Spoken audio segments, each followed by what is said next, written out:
ఈ మధ్యన పక్క రాష్ట్రంలో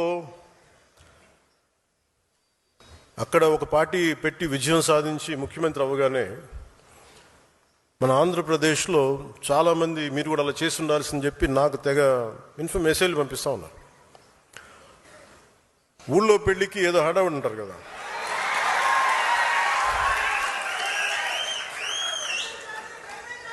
అంటే అంటే ఎలా ఉండదంటే మనకి సందులోనూ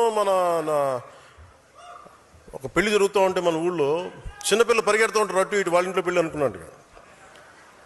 అరే ఆంధ్రప్రదేశ్ పరిస్థితులు వేరు. సరే వీళ్ళు చెప్పినట్టుగానే మనం కూర్చొని 2019 నిలబడ్డాం. ఎక్కడ పెట్టారు? 2 చోట్ల ఓడించారు కదా.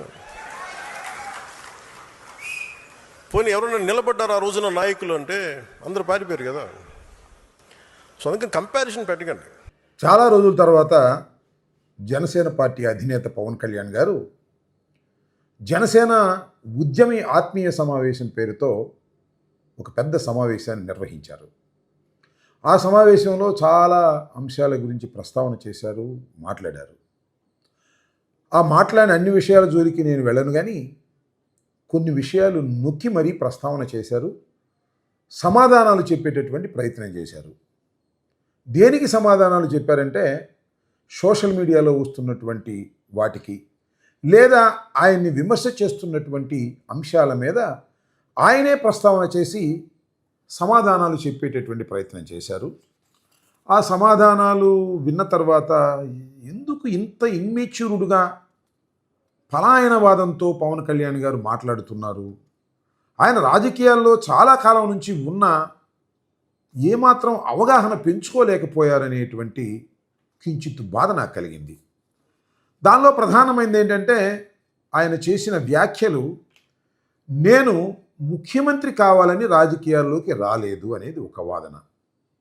రెండో అంశం ఏంటంటే తమిళనాడులో ఎవరో పార్టీ పెట్టి అధికారంలోకి వస్తే మీరు కూడా అలా చేసి ఉంటే బాగుంటుందని చాలామంది మెసేజ్లు పెడుతున్నారు. తమిళ రాజకీయాలు వేరు, ఆంధ్రప్రదేశ్ రాజకీయాలు వేరు అనేటువంటి మాట మాట్లాడారు. ఇక మూడో అంశం ఏమిటంటే వంగవీటి మోహన్ రంగారావు గారి గురించి గొంతు చించుకుని ఇప్పుడు మాట్లాడుతున్న వారు 60 పైన దాటిన వాళ్ళు ఉన్నారు కదా. వాళ్ళందరూ అప్పుడు టీనేజ్లోనూ 25, 24 సంవత్సరాలు ఉండి ఉంటారు కదా.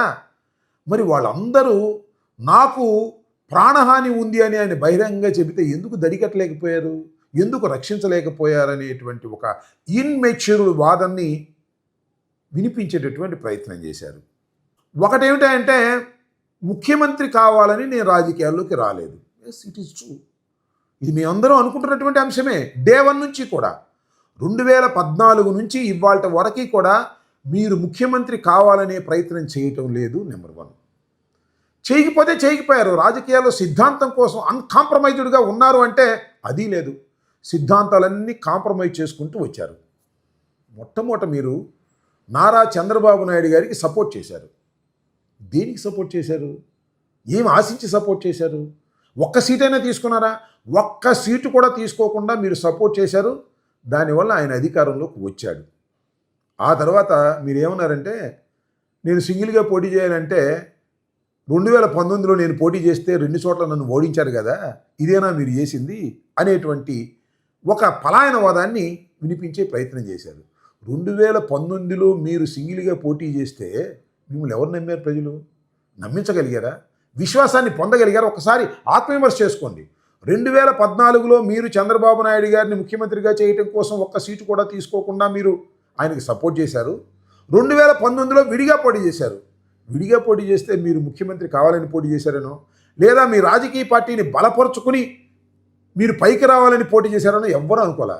మళ్ళీ చంద్రబాబు నాయుడు గారిని ముఖ్యమంత్రి చేయటం కోసమే మీరు ఇండివిజువల్గా పోటీ చేశారు అనేటువంటి భావన సర్వత్రా కలిగింది. కారణం ఏమిటంటే యాంటీ ఎస్టాబ్లిష్మెంట్ని చీల్చాలి అనేటువంటిది, యాంటీ ఇన్కంబెన్సీని చీల్చేస్తే మళ్ళీ చంద్రబాబు నాయుడు గారు అధికారంలోకి వస్తారనేటువంటి ఒక కుట్రపూరితంగా మీరు పోటీ చేశారనేది అందరూ విశ్వసించారు. అందువల్లనే మిమ్మల్ని తుక్కుతుగ్గా ఓడించారు.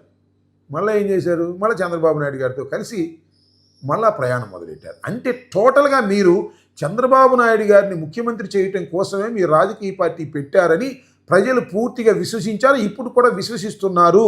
అందువల్లనే మిమ్మల్ని ప్రజలు గెలిపించలేకపోయారనే విషయాన్ని మీరు గమనించుకోకుండా ఏదో అపరిపక్వంగా మీరు మాట్లాడి సమాధానం చెప్పుకోవాలనేటువంటి ప్రయత్నం చేయటం చాలా దురదృష్టకరం.